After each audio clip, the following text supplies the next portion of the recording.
How's it going, everyone? We've got another guest with us. Our guest today is Lord Syko. How's it going? What's up? What's up? I'm good. And you? I'm doing well. Thank you for asking. What's new? What have you been up to since the last time that we spoke like this? Okay, so when was the last time, if you recall? Around what time frame? It's Maybe it, the beginning of it's the it's year? been about a year. Okay, okay.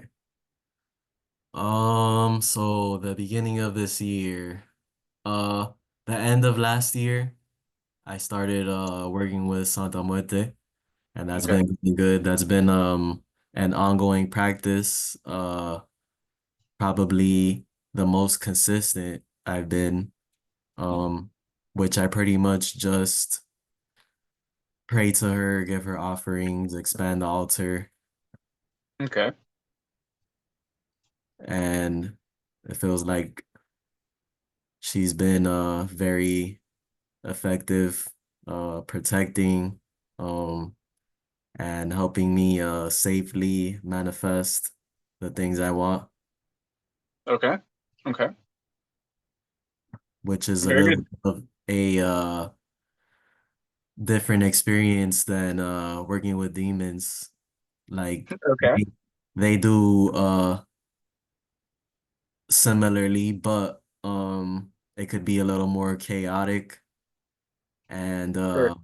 I feel like working with them is more ritualistic, where Santa Muerte is more of like just always there protecting you, like, and very accepting of a feeling.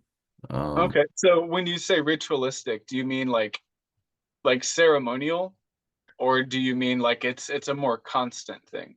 yeah, like there's it's more like sigils involved, and Okay.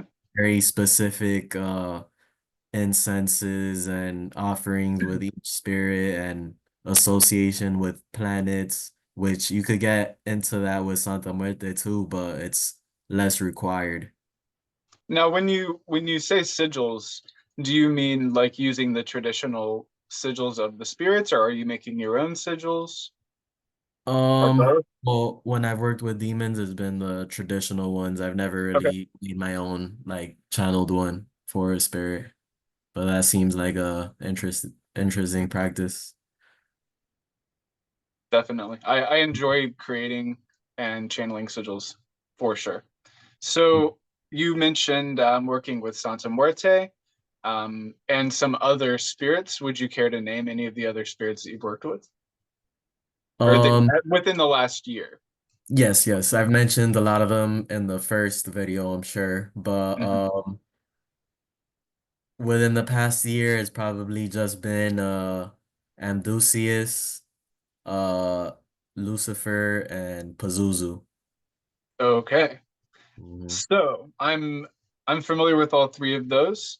Mhm. Are you using them on like somewhat of like a regular basis, or do you have like a specific contract with each of them that they're helping you with on certain things, or is it sort of like general assistance?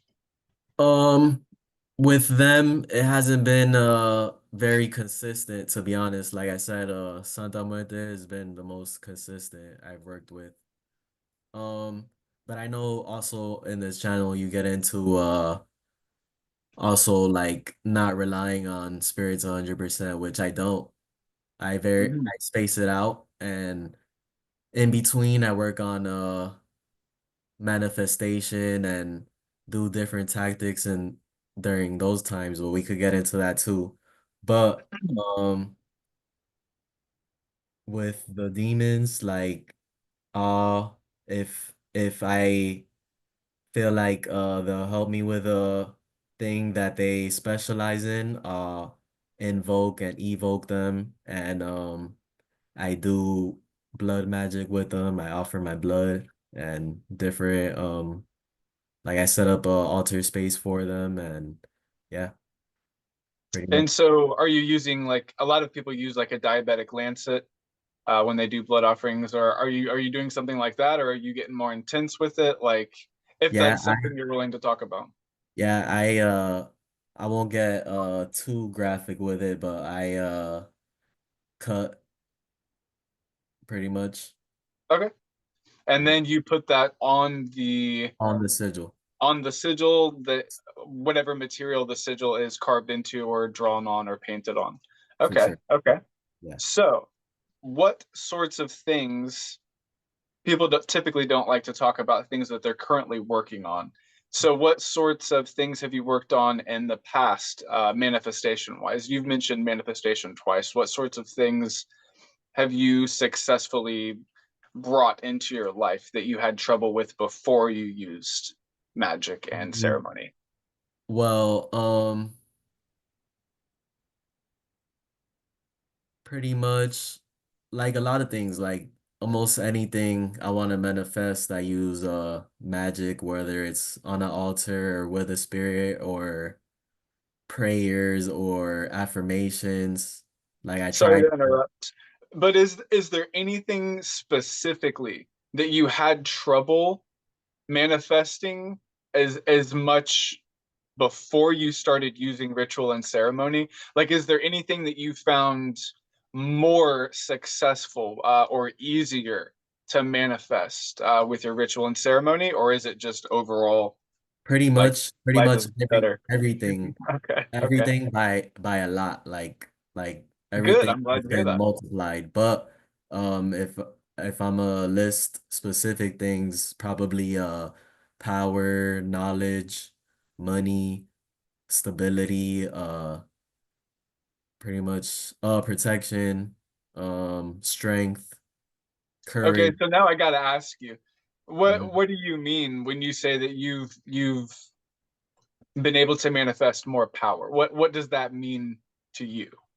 Well, I feel like working with Lucifer, he's a spirit that has helped me um gain the knowledge and the money that I need to find myself more at the top of things, not Okay, necessarily like a low level employee, since you gain the knowledge to put yourself more at the top. sure, Like he brings that knowledge to you. sure, Mhm. sure. Okay. Now, is there anything else other than working with Santa Muerte, Pazuzu, Amdusias, Lucifer? Was there anything else over the last year, that you also wanted to cover that you feel like you've been working on? Um, well, with working with these spirits and just aligning myself overall, like I said, I do other things too. I meditate, work on my chakras, and doing all those things, it leads to knowledge, as I said. And I'm very into many things, such as health, knowledge on success, business.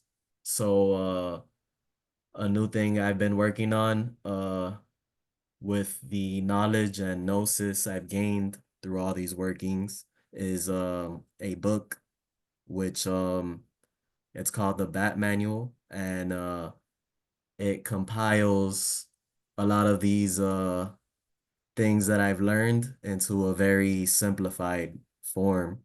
But it's still in Okay. the work. It's so far I've wrote an introduction and a little bit of a first chapter, but that's it so far. But also beyond that, I've kind of been developing my own philosophy and like system for myself. I haven't really solidified a name for it 100%, but it's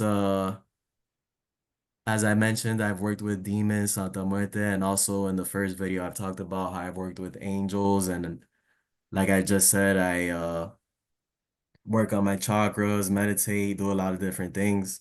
So within my system, I'm trying to incorporate kind of like a middle path. Right now I'm a little bit more into the left-hand path, as people would call it, but I'm into everything really. So my system will try to incorporate uh everything. And if you want, we could elaborate on uh Sure, go ahead. Go ahead going if you'd like to. Sure. um well, I don't know if maybe you wanted to touch on more of my practices, Okay, we can do something that.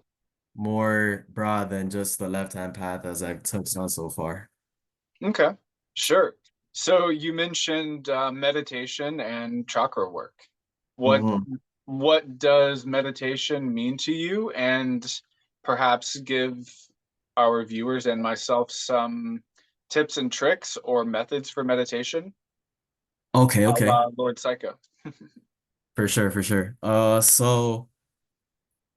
Um, let's say first I would recommend study the chakras, see more or less where yours are at, and usually when you dive into them, you might notice maybe one that you have extra problems with or something like that. Or you could just start off with the first one, the root chakra, working on that one. But sometimes people do have a maybe a more severe blockage. Hmm. How they work is their energy center. And in order for you to be moving the most optimally through life, uh, it would be best to, if you believe in the chakras, some people don't, but it is a good system that incorporates many aspects of the self and the personality that if they were balanced, be uh it would be good for us. So Hmm. if you look at that system and let's say maybe you have relationship problems that could be tied into the second or fourth chakra, which is the sacral or the heart. So you might want to hone in on those, or maybe just start with the first. And how you work with them is each one of them is associated with many different things: colors, planets, incenses, crystals, and you could do whatever for all of these things. Like part of, let's say, if you wanted to make your own system, how I am, I definitely want to incorporate the chakras. Somebody could do rituals for the root chakra based on the incense and the color and the symbol for it, or you could meditate, stare at the symbol, as some people do with sigils, or you could listen to music for the chakra. Sure. You could Yeah. also the more energy you combine, just like magic, the better. So let's say if you wanted to play the music, have the crystal and the incense, and think about the planet, Love it. that could drastically improve that chakra. And the more time you spend on it, the better. Absolutely. I love combining methods and techniques. Layering is extremely effective in my For sure, experience. for sure. Sometimes, And uh, not to cut you off, my bad, you could keep going, but I just wanted to mention sometimes in grimoires or in guided demon meditations, they might mention a chakra, so that's another layer to it. mhm. Yeah, no, you're fine. We're on a bit of a time delay here, so no worries. For sure. Um, we yeah, we were talking about listening to music for the chakras, and one of my favorite things to do, one thing that I've done as a musician, is record different frequencies and different tones that relate and associate with the different chakras, so to speak. So, what you can do if you do something like that is just listen to that one frequency to help balance that chakra out. Or you can do what I did, which is put them in order so that you can listen to them in order and just sort of work on them on a regular basis. And you're a musician as well. correct? Yes. Yes. So how does magic and and all of this play into your music? If that's Okay. something you'd care to talk about. So it does a lot, but I think we may have touched on this in the last video, but I did maybe go more into detail on the chakras right now and different spirits I worked with, which one of them was Amdusius, which is the demon of music. And Okay, yeah. how I worked with him earlier this year is he actually helped me with my trap metal screams. A lot of people they spend like years trying to master it, Hmm. and he had me pretty much doing it the first day that I worked with him. How was he? How did he go about in having you do it more quickly? Like, was he speaking to you? Did you Um, just all of a sudden understand it better after evoking him? well, I feel like I said, the blood invocations I do are very powerful, and it feels like you could maybe channel spirits a little bit when you do So that. it was less of a mentorship and more of an empowerment, Maybe a you might little bit say? of both because Sure. I did look at a lot of videos, but like and a lot of practice too, but it felt like it was very fast forwarded. Sure. Okay. Very interesting. It felt like So, it feels like whether you work with a spirit or work on a chakra or have a crystal, it feels like it kind of magnetizes what you're trying to manifest or what you're trying to learn about. sure. Definitely. hmm So it was a lot of that feeling. And then also how chakras tie into the music thing. How you said you make music with certain frequencies of the chakras. I also make beats, and when I make beats, sometimes I'll make a beat in the scale of a chakra that I either want the vibe of the song to have, or like Mhm. one I want to work on, or one I want the artist producing for to work on, or something like that. And that just Okay. goes to show another way that you could incorporate these things into everyday life. Okay. So, what's something different that you're doing now that you weren't doing before, off the top of Um, your head? well, before, like like I said, the demon workings were a little bit spaced out and ritualistic, but the Santa Muerte has been more of a consistent, I would say like Focus. weekly thing.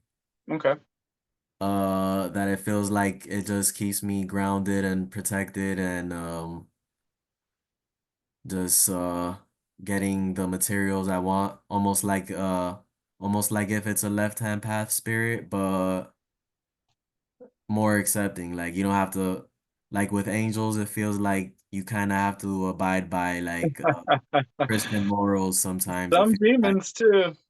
yeah, but I like no, I get what you mean. I get Santa what you mean Marta for does sure. have a reputation for being more Sure. accepting of whoever you are. So let me ask, you said that typically you will connect with her through prayer and offering. Yes, yes. So are these like prayers that you have collected from external sources? Are they things that you've written? Is it a, sort of an amalgam? A little bit of both. Sometimes I like a Sure. prayer I see, or um like with rituals or anything. A lot of the time it's better from the heart. I've seen Sure, it described absolutely. as. And what sorts of things do you give as offerings?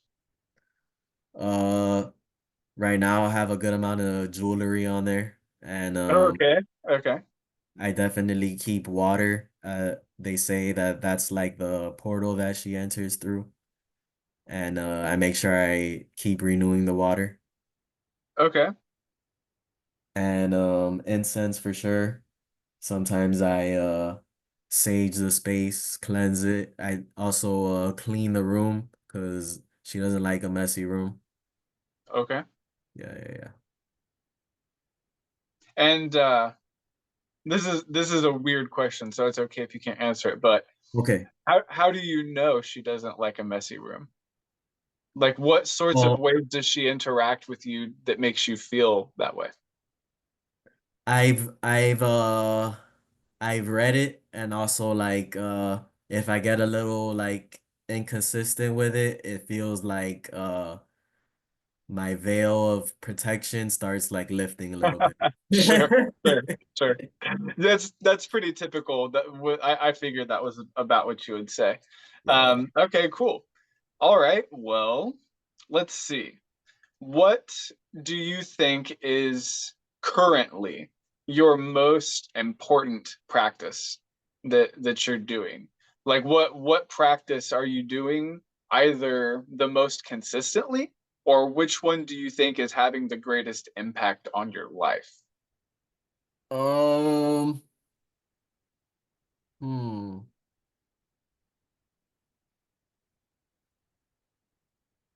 To be honest, like for magic wise, Santa Muerte is the primary thing, but I would say like you have to have like sometimes make physical things into like a ritual sometimes, like just have a morning ritual, or also say like affirmations or things you're grateful for too. I've seen that a lot of magicians say that that's a good thing to do every morning, that's sometimes more powerful than a lot of magic that you could do. Yeah, yeah, So gratitude is a powerful thing. shout out to Curtis Joseph. I heard him say that. Yeah, And yeah, he that's does. something that's Yeah, something he I does. keep in mind, and I try to whenever things, let's say the veil of protection, whatever is lifting, I feel like just saying some things I'm grateful for is enough to get me back on path and start like fixing shit. Yeah, I think I know what you mean. But to be honest, a little physical thing, it's not even well, I guess maybe if you want to include herbology or whatever into magic, I'm into herbs a little bit. I would like to get into it more. Oh, Yeah. I do have something else that I could share that's new, that has been Okay, go very ahead. prominent, that I haven't shared about yet. But um one thing I do take every morning is ashwagandha, Okay. and some I try to caffeine, that's not really a herb, but I do like matcha when I can, uh, which is a healthier alternative to coffee, and it has L-theanine, which is good for anxiety. And I take some nootropics. That mixed Okay. with gratitude and just being focused, combined with the magic, you could go a long way, I feel like. Mm, absolutely. Yeah, I'm into herbalism and natural supplements and remedies as well. So a Do you lot of have that any sounds familiar. you might recommend for people? I mean, Maybe a basic one a that I could. basic one. Well, it depends what you're looking for. I think most people these days Okay. tend to relax a little bit more. Okay. Herbs that are great for relaxing are skullcap, chamomile, valerian root is what Valium Ah, is derived from. okay. Valerian root, it tastes terrible.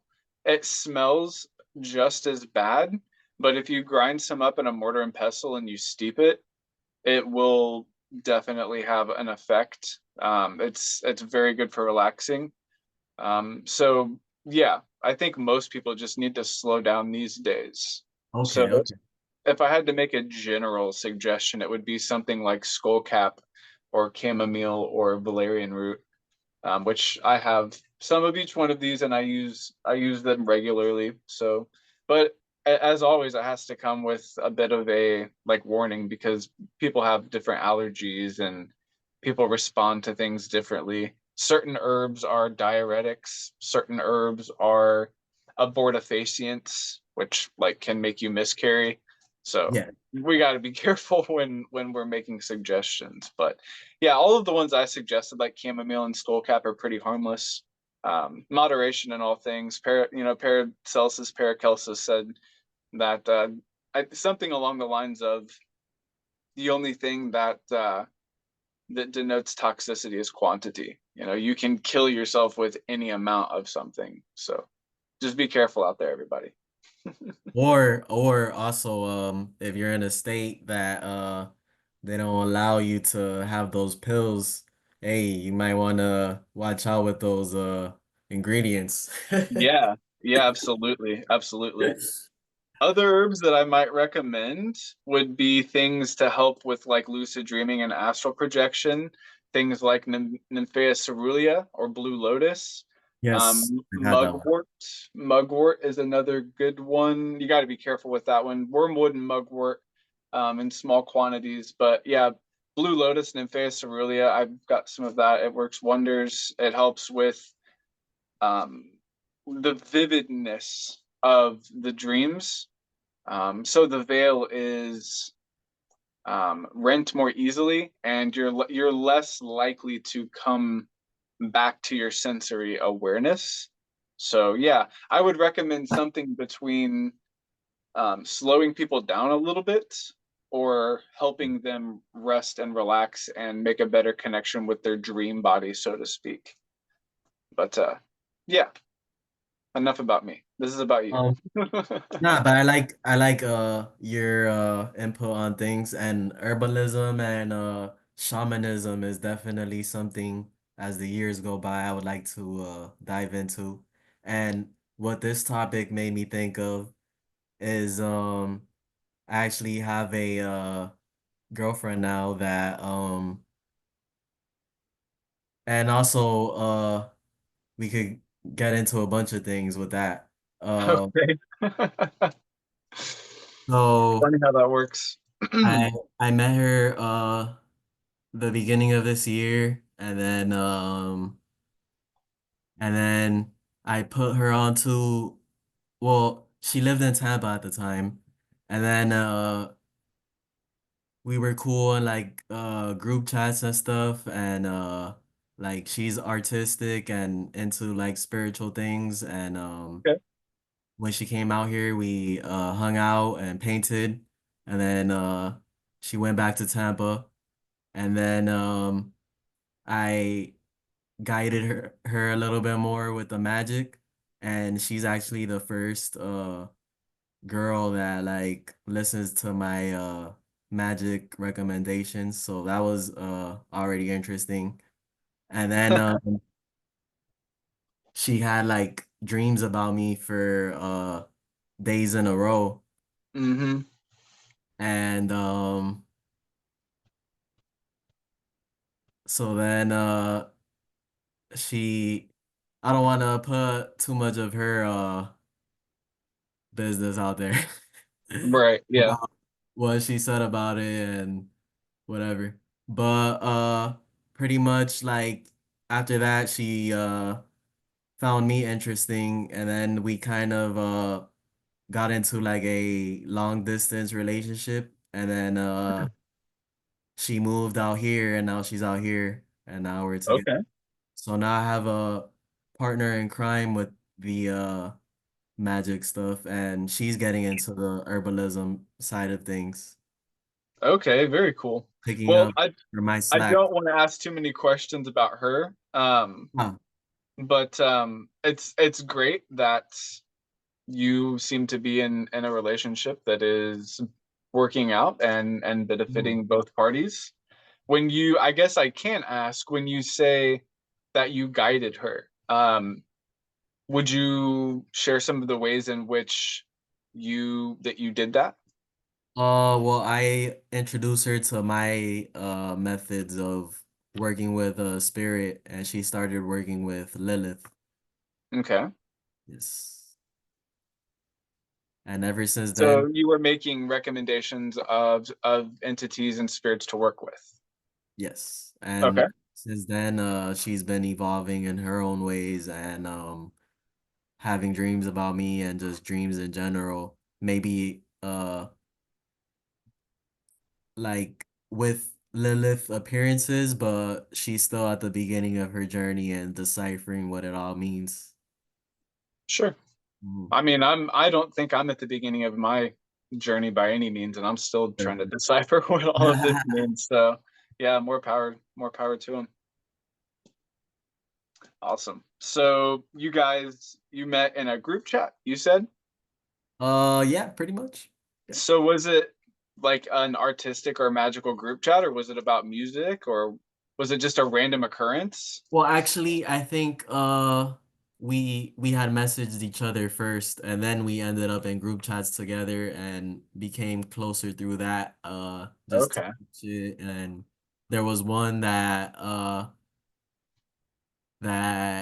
it mentioned that it involved magic. There was this one guy that I had introduced him to a lot of things, but he also gained his own knowledge and started a chat. Shout out to him. Shout out Azrael. Maybe you could have him as a guest on here. He's a little bit into magic too. Okay.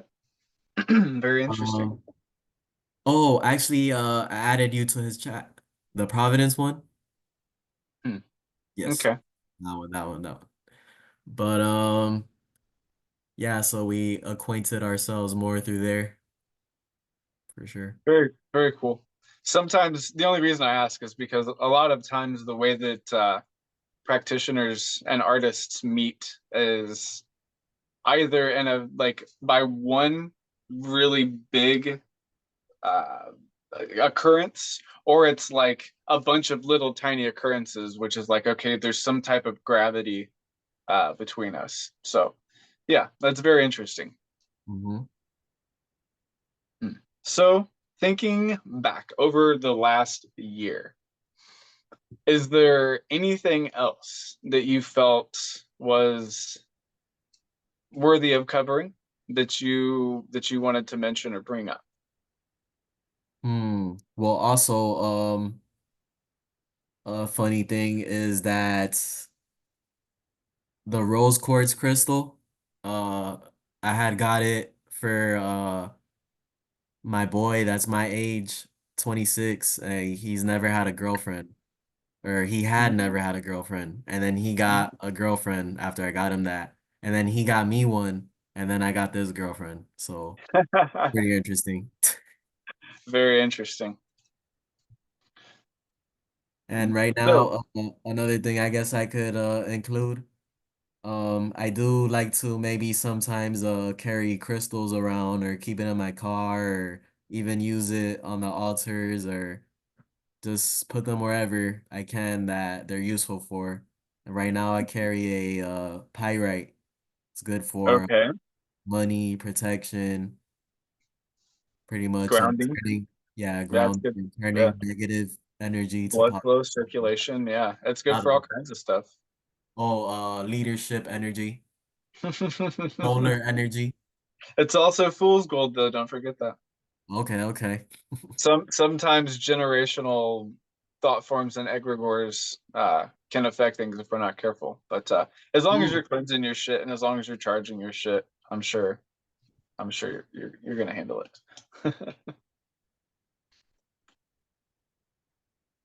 What other sorts of stones and crystals do you work with or have you worked with over the last year?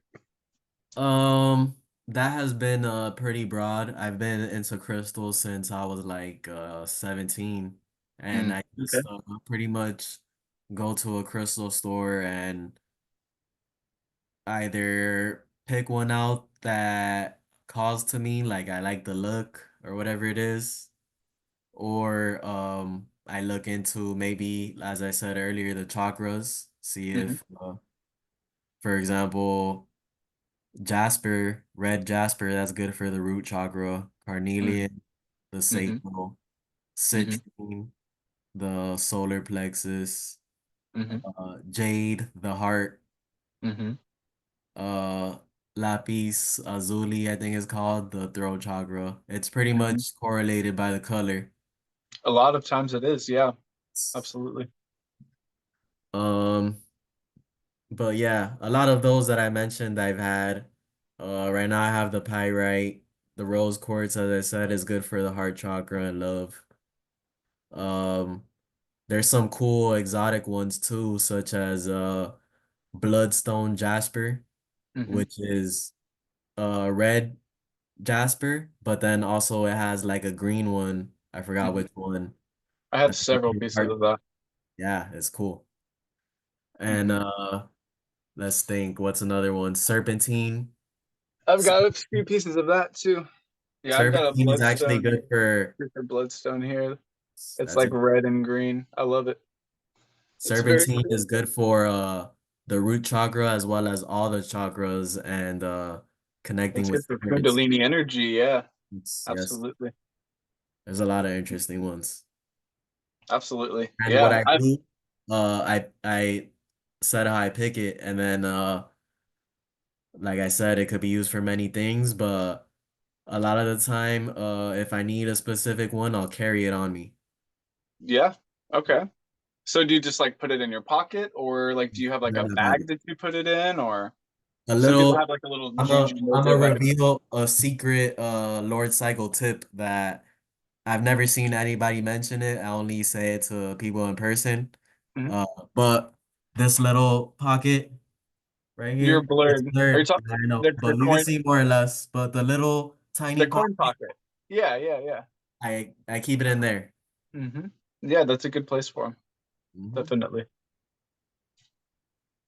So and you usually have the piece of pyrite that you mentioned.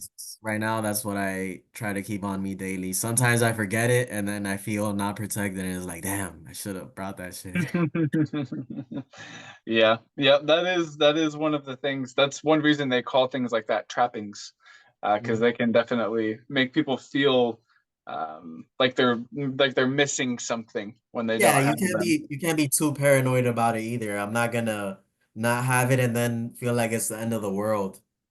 At the Yeah. end of the day, these things are to make you stronger so that you could handle life better. And So you don't like reach down and realize you don't have it, and like you turn back and go back to your no, no, house no, no, and no. grab it. Well, if I'm close to my house, yeah, I'll do that. If you're close to your house, you will. Yeah, Okay. but if I'm already fucking 5 minutes away, I'm like, fuck it, I'll raw dog this shit. But if I pass by Yeah. it again, I'll pick it up. Why not? If it helps with life, why not? Awesome. All right. Well, of course, plans are always subject to change, but as you see things now, what do you think's gonna what do you have planned for the next year? I guess is what I'm trying to ask. What's Uh, on the agenda?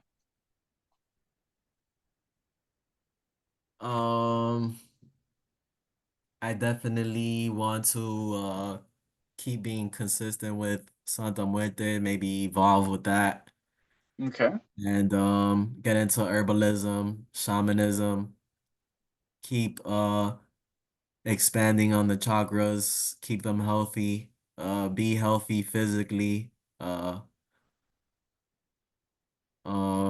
I definitely want to get into more grimoires such as the Necronomicon. I recently bought that. Okay. And which version did you get? Let me see if I have it laying around. Uh, hold on. Yes, I think I do.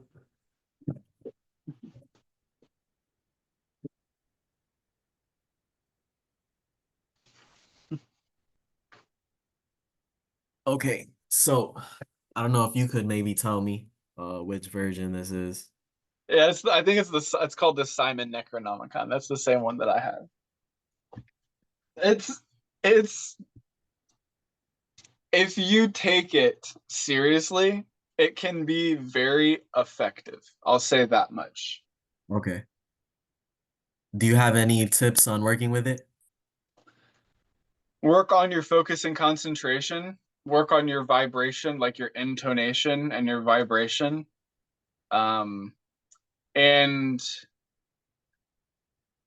don't take it too seriously, but also like you're doing magic. So there will be results if you do it correctly. And One you of work one on of it. Mhm. I was just gonna say one of the things it says is like it warns somewhere in the beginning that no means have yet been found to banish the forces invoked in the book. So whether or not that's true, whether or not that's true, that is a warning in the book. So do take that into consideration.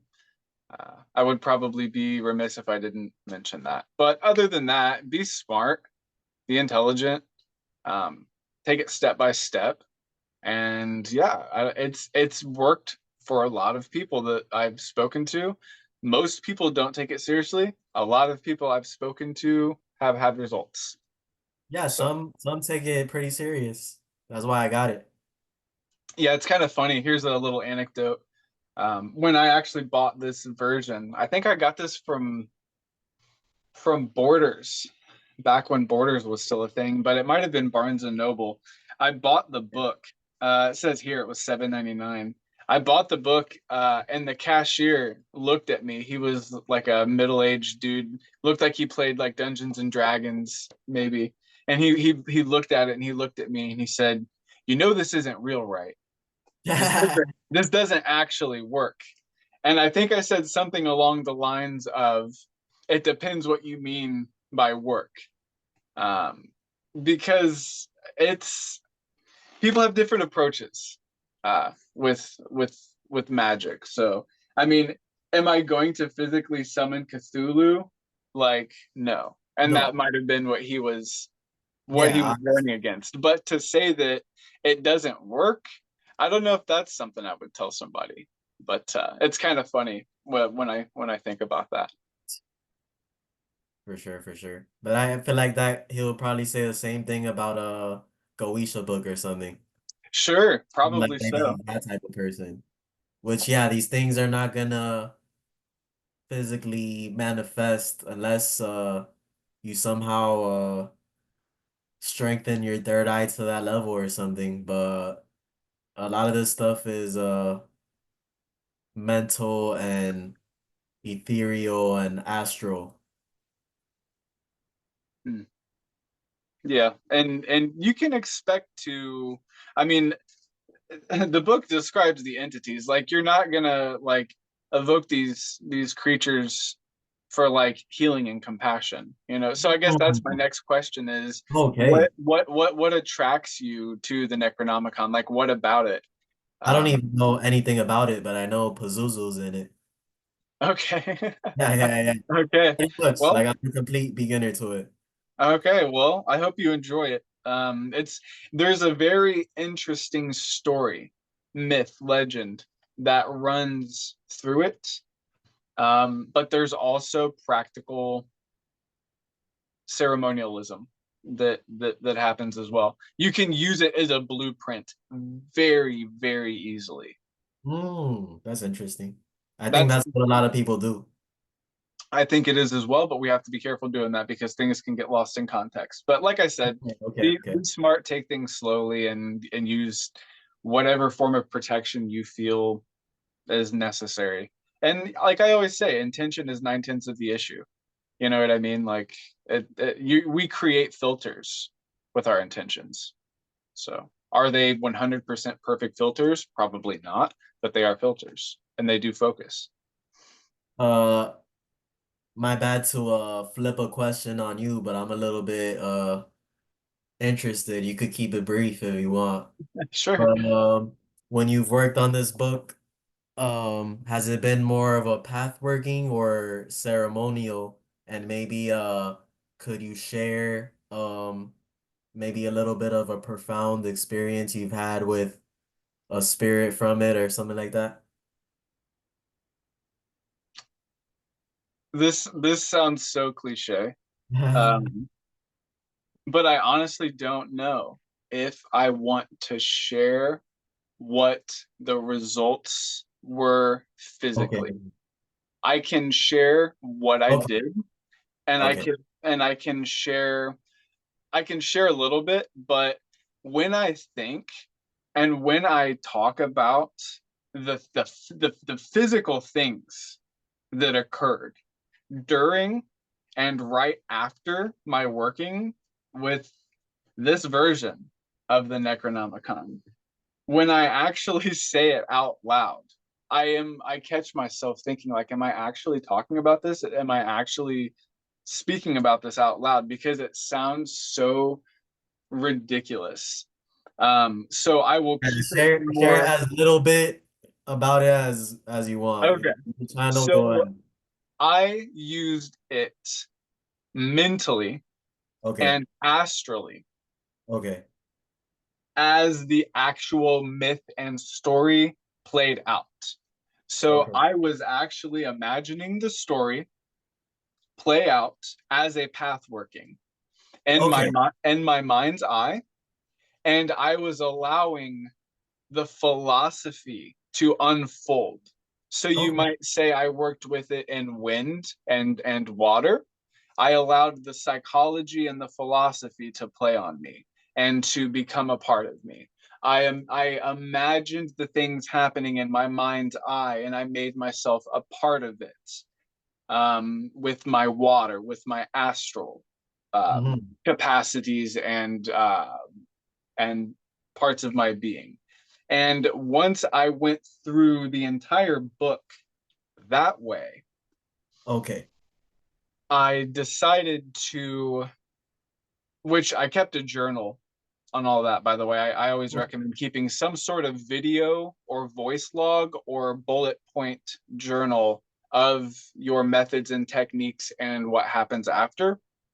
So I was doing all of that, and very profound things happened in my dreams. I was having very, very vivid and very, very archaic, very esoteric dreams. Mhm. And by that, I mean things were included that weren't a part of my daily life. Very Mhm. monstrous, grotesque things. And that has an effect psychologically. And my entire philosophy on life began to change because I was more focused and filtered toward just the sheer potential meaningless of everything at the human level in regard to the cosmos. So like, Okay. it definitely had an effect on my wind and water, or my psychology and my imagination. After that, do you have any questions as far as that goes? Um, I don't know if you're maybe gonna get into it, but did you also work on it a little bit ceremonially? Afterward, yeah. Once I once I reflected on, I took like 3 months and just sort of let all that settle in. Okay. Um, so I think I read it in like 3 days. Like I'm a pretty avid reader, so I think it's like 200 pages. So yeah, I read like 70 pages a day, and I read it in like 3 days. And then so after that, I let it settle for like 3 months. So if it takes you 3 months to read it, I don't know if you'll need 3 months to let it settle. Do you see what I mean? Yeah. So anyway, I took time to let it settle, is what I'm getting at. And then I decided to go back into it with fire and earth, with my energy and with my physicality, with resources, with gesture, mudra, offering, ceremony, ritual, all of that stuff. And when I did that, very, I mean, it was like, it was very obvious the things that happened physically afterward, that it was very obvious that the things that happened were tied to my rituals and ceremonies. It was very, very Lovecraftian. It was very chthonic and very Qliphothic, the things that were happening. This would have been about 5 years ago, probably, maybe 6 years ago at this point. So you can look back 5 or 6 years ago and see what happened. Whether or not the things that I was doing were tied to things that were happening on a countrywide or global or galactic level, I will never know, but I know directly in my physical life with my friends and family, there were crazy things happening, big shifts and changes. And globally, there are some pretty big things happening too. So, like I said, I would take it seriously. But the more serious you take it, the more effective it might be. So it depends what you want to get out of it. Yeah, if you get into this because you're trying to crack the sky, beware. Like if you're trying to, yeah, I think I'll leave it at that. I mean, I feel like what you said right there, that could go with any magic to beware. Sure, sure. It could Yeah, but go there's it could go something left about. and okay. I It was could just go gonna left say in that any path, but I get what you're saying that the anti-cosmic aspect might get a yeah, little extra crazy. there's the anti-cosmic aspects, but then there's also the collective egregore. There's the thought form that has been built up around chaos and tragedy. Not even Mm. chaos, pandemonium and Mm. tragedy. So if you don't have your fucking shit together and you're working with a pandemonium current, um take notes at least. And I'm not saying this to you as much as I'm saying it to people Ah, that are I should beware. Now I'm a little bit like you gotta listening. be careful. so so yeah, like I said, be smart, take it slow. For And sure. don't be afraid to like like rather have the courage to stop something that you've started that isn't for you. That's Sure. probably That really good happens. advice that I've never given before on this channel, is have the courage to stop while you're ahead. If you're getting into something that isn't for you, like that's cool. Like you've learned something, take that forward. Also, sometimes it's good to see the value in maybe looking into things that you don't have to go too extreme with it, but Mhm. looking into things that maybe are not fully what you're aligned with, but draw from it what you need. Like just like this book that we just Sure. right now. Yeah, and that's something I'll do a lot, is just, and I guess you could define that as chaos magic. I don't really like to define myself in a whole lot of ways, but a lot of people say that that is a very chaos or chaos approach, is to just part and parcel pick things Yeah, apart and use what works for you. which I like it. I proudly like to call myself a chaos magician. Hmm. I think a lot of it's hard not to be these days. Like maybe it's not hard, but it's very common, I guess I'll say, because everything is already so interwoven into everything. Because I like feel like go ahead, go ahead. I was just gonna say, because where a lot of this information is coming from is like Theosophy and the Golden Dawn, in Mhm. our Western world, and those are syncretic systems in and of themselves. They are already sort of like a blender, you know? Yeah. I feel like it's kind of a little wise to be like maybe don't close yourself off with labels too much, but I feel like it's a little bit wise to be into chaos magic and be open-minded because sometimes you could be a little too traditional and then it's too much Sure. ego or like you hold on to that aspect and it's really just ego and like it's Hmm. not even you're not even fully getting out of the system its full potential because you're so into your ego. Absolutely, man. I think that's a huge part of why identifying with a certain system or a certain path can be really really dreadful for people, because they, like, if you go into the Buddhist system as a strictly left-hand path magician, you're Mm, not you're not affording yourself the opportunity of the entirety of the system. But for on sure. the same goes the other way. Like if you go into that system as purely right hand, like you're not getting everything that, especially Buddhism has a lot of left hand what we would in the Western world call left hand traditions. Are you into Gnosticism and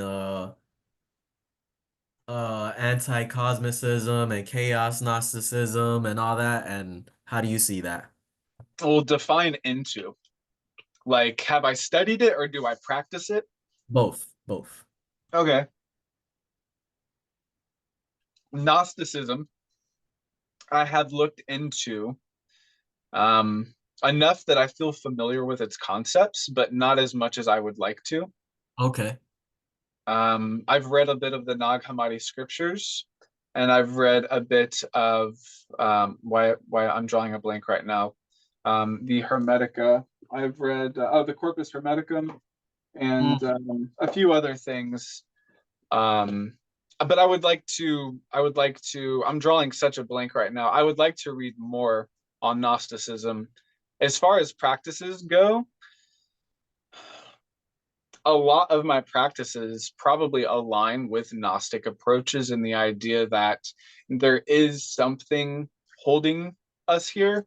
I don't know that we're trapped, but I Mhm. definitely feel a pull and I Okay. definitely feel a boundary. Okay. So Okay. that's definitely something that resonates with me. So, do you feel like you do magic against the boundary, or how do you see that? That's an excellent question. I think at different times in my life, I've been holding the line, and at times in my life, I've been, like I said, trying to crack the sky. What I, about right now? right now, I feel like I'm I'm doing a bit of both now. I think there's good reasons that these planes exist. Mhm. Um, I don't think I don't think it's done yet. So like it's not perfected. So I guess I do work to benefit the parts of this that I see working well, but there are Okay. parts of it that I would like to see unravel. That's a difficult question to answer. I would say if I'm looking at it like Yaldabaoth, Yeah, yeah, yeah. like the demiurge, and like and this is all just suffering, then like yeah, I'm definitely pulling on strings and snipping chords and that aspect. But I don't necessarily see it that way. I see that like this is it. Like this is the meeting point of heaven and hell. So like there are good things here and there are bad things here. So like in that essence and that aspect, like I'm holding the line. Like there's people reaching up from the depths that I'm trying to pull up, and there's people that are looking down from above that like I'm here to say like you don't have to go all the way. So it's not all bad.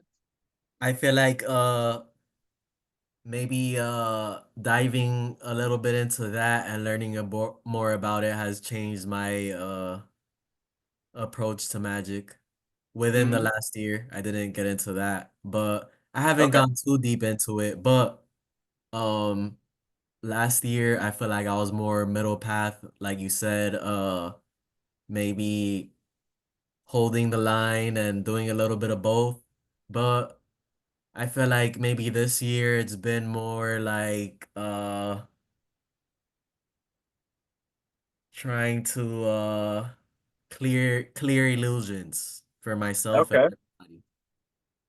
And what sorts of is that like you do that with meditation and ritual and ceremony, or is there like a specific method that you I use? feel like that's just more of a underlying outlook behind everything that Sure. influences what I want to manifest and what I do ritualistically or what spirits I want to work with. As of right now, it could change, but Well, it's right now important to that's clear delusions. So I think that's good. It's good that you're spending time on that. Absolutely. for sure, And for it's sure. important to do that before you get into some of the things that you're going to be doing with shadow work and like lucid dreaming and stuff like that. Like you got to stay grounded. Which maybe more specifically, it's been clearing things that I feel like are illusions of the demiurge. But maybe some people don't fully like that um thought form or thought process behind things. But to me it's a little interesting. Like I said, I haven't dove fully into it, but Yeah, I've got some friends definitely.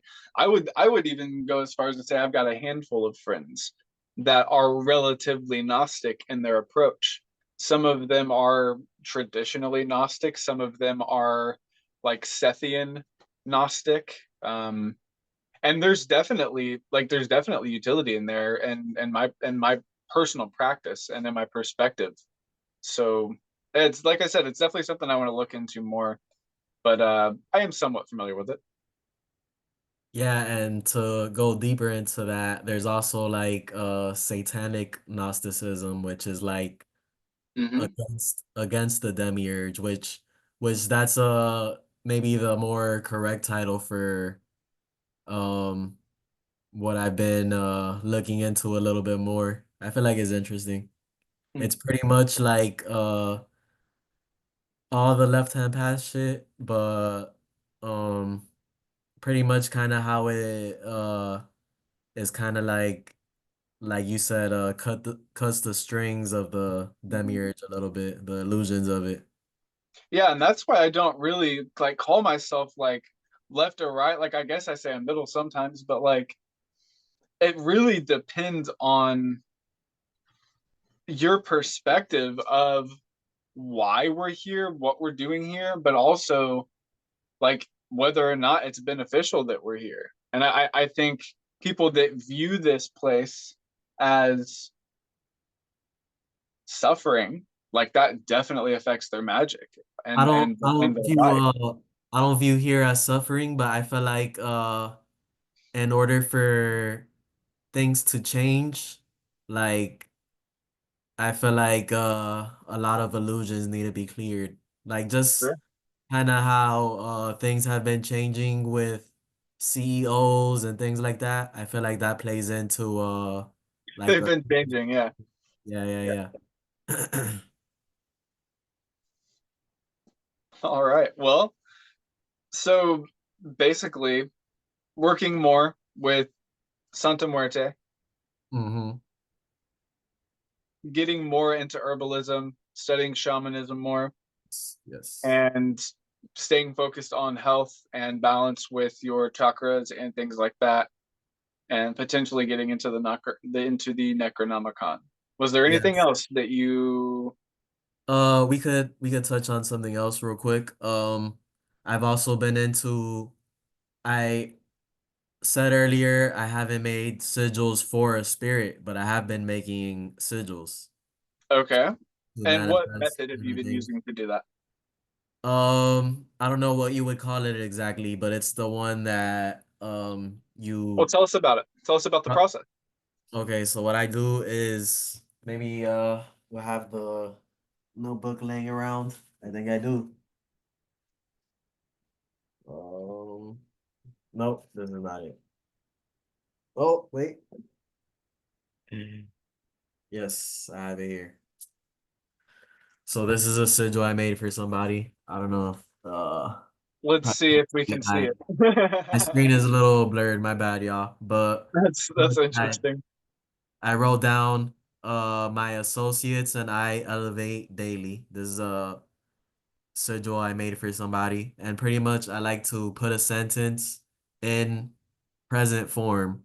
So it's kind of like an affirmation. Sure.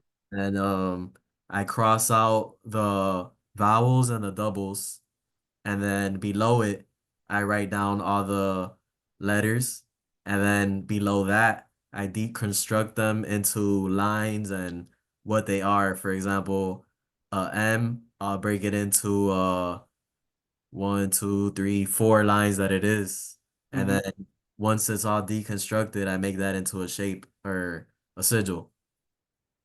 Yeah, I usually call that the deconstructionist method, Okay. which is basically what you're saying. Other people call it the spare or spar method after Austin Osman Spar or spare, however you want to pronounce his name. That's one of my favorite methods. It's very simple, but it's very effective because how immersive you can get into it. Like you can write entire sentences and make these crazy, intricate glyphs and sigils. Okay. So, maybe something I could ask you that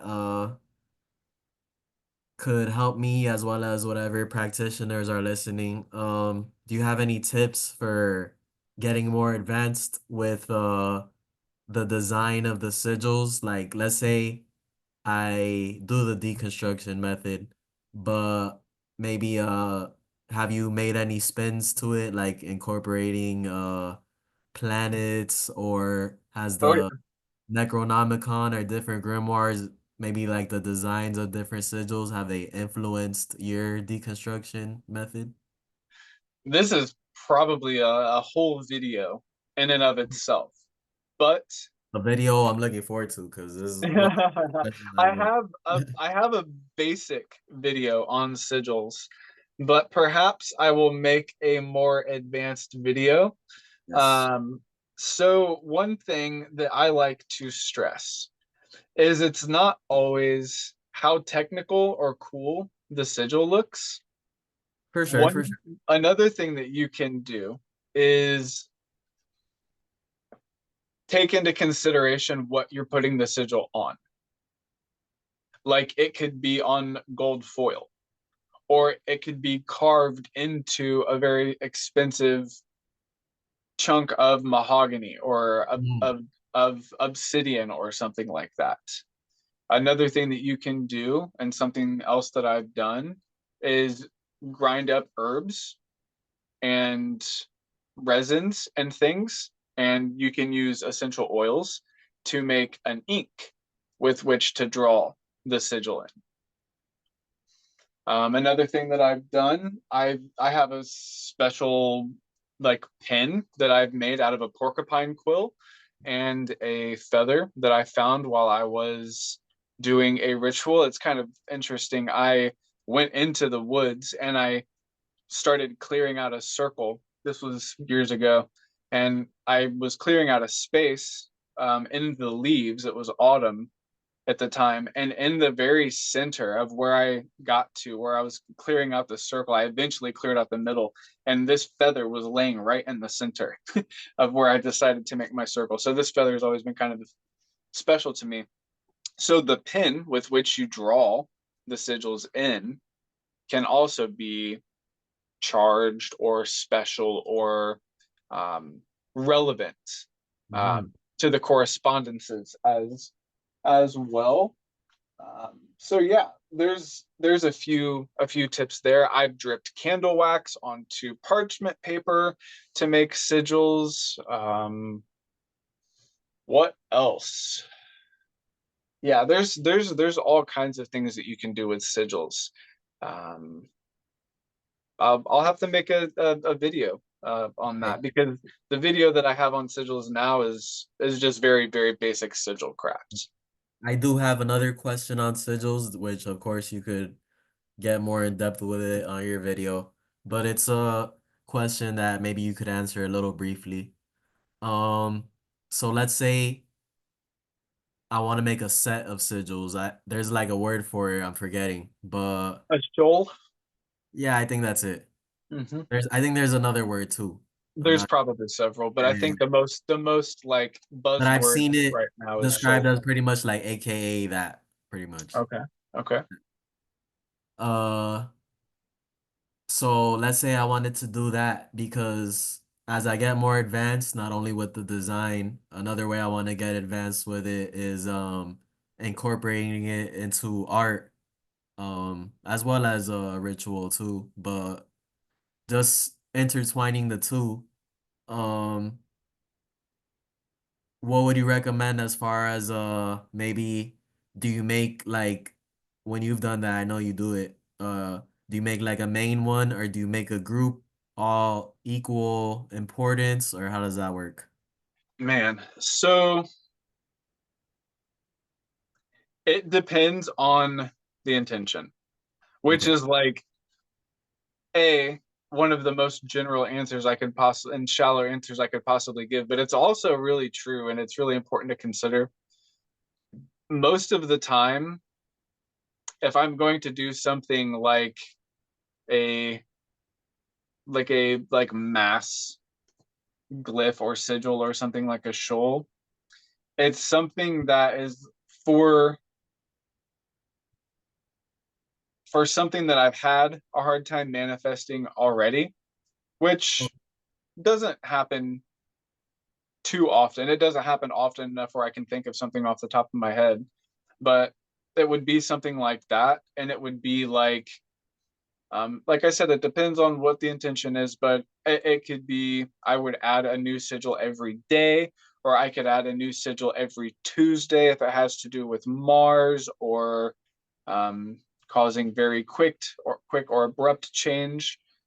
You could add a new sigil for specific reasons is what I'm getting at each time to this one collective thing. Sometimes like even bind runes Yes. are What an I was thinking example of of too. this. Yeah, and bind runes are something I've used like Aegis Shalmer and Vig Visir are specific bind runes that I've used. But there's also other um, charted ones. Yeah, they're like I said, if I were going to do something as complex as make a sigil that Okay. is complex and then make another one and then add another one to it and then add another one to it, it would have to be something either for a lot of people, probably Mm, like mass change, or it would have to be okay. something that I'm trying to break through with, or it would have to be something probably that I want to happen multiple times. I think Interesting. that's typically something that I would do that for. And also we could I don't know if you want to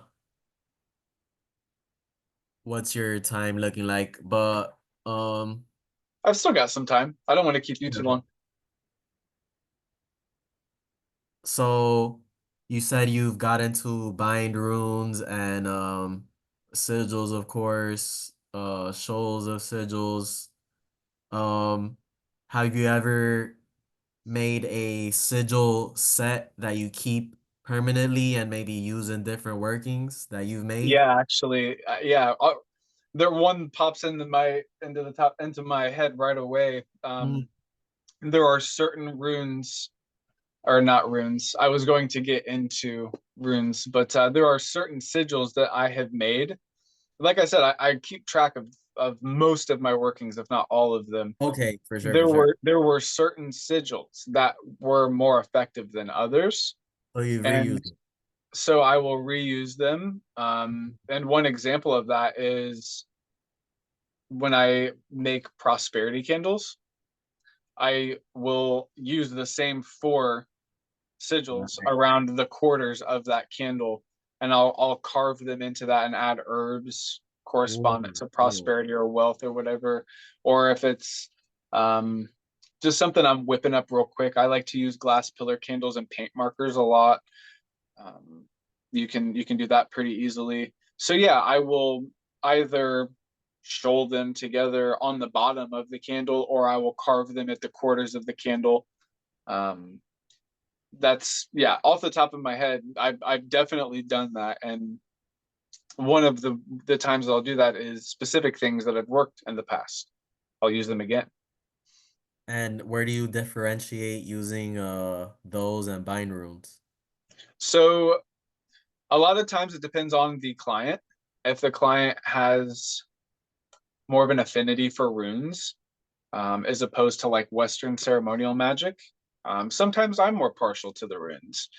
Sometimes the task at hand is more like I will typically use runes for things that are more related to like earth and fire, Okay, um, because they're more primal to me.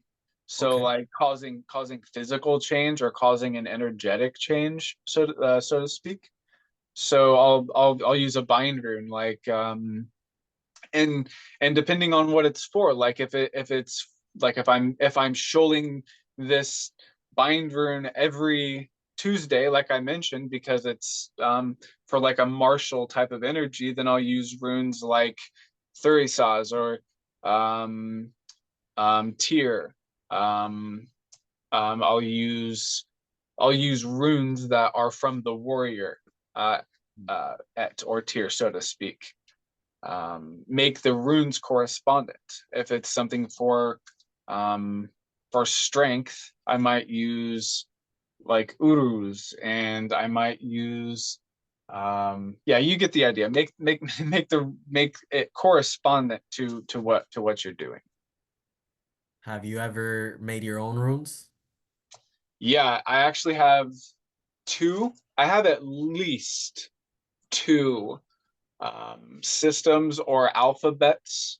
One I made entirely, well, this isn't the correct way to say it, but one I made entirely artistically. That is to say, Okay. okay, I'm going to make a magical language so that I don't have to write this out in English to see what sorts of things that does efficacy wise. And Mm. so I sat there and I'm like, okay, the letter A. And I like looked into my mind's eye and like waited for things to like pop up. Mm. And I would like trace them down. And that one I haven't really worked with lately because I made a second one that is based on what I call my Twilight tongue, or like my Okay. subconscious language. Mm. And that is something that is based on a series of invocations, scrying, evocation, um, even some dream work at times, um, glossolalia or talking in tongues while in ritual, developed over months and months and months. And that is the one that I tend to use more often for my magical workings, so to speak. Where do you use them? You fuse them with what? Sigils or bind runes? What do you do? Well, the letters themselves have individual meanings Okay. and they have individual essences themselves, but Okay. also you can spell out the words in that language Mm. by combining the letters in different ways and shapes, and it makes very impactful glyphs and sigils in my experience. And that might be because it's my personal subconscious symbolism, or it might be because when one delves that deeply into those depths, you come up with something that impactful. I'm not sure. That sounds very like it could get very in depth, which I'm Oh looking yeah, forward to it you can getting for more sure. in depth on your channel. Sounds interesting. Mhm. But Yeah, maybe I will cover that some more. is there anything else you wanted to ask? Well, I don't know. We covered quite a lot. I think that covers it. Yeah, yeah. We might just call it there. For sure. Um, we covered a lot, and I appreciate you asking me some questions as well, because if you have these questions, I'm sure other people do as well, and it's important for me to reflect on this stuff. So thanks for taking the time to chat. And I know you and I chat like somewhat regularly anyway, so we'll Mhm. probably keep in touch outside of this. But yeah, thanks for coming on and thanks for sharing some of your life with everybody. For sure. And thank you to you for being a good host. I appreciate that. All right. Have a good night and enjoy the rest of your week. Take care.